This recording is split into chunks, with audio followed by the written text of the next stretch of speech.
Okay, so pag ganitong window, pansin niyo, meron siyang allowance.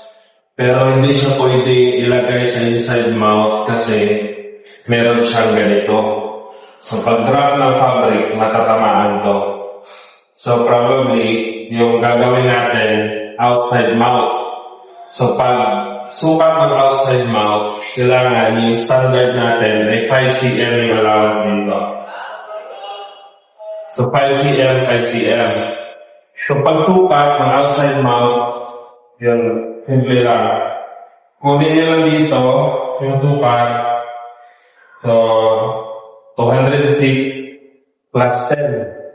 206 plus 10. Tapos yung height dito, 150 plus 10. So, isang sukat lang pag outside mount. No, tapos, plus 10, 5 cm, 5 cm. So, okay na yan siya.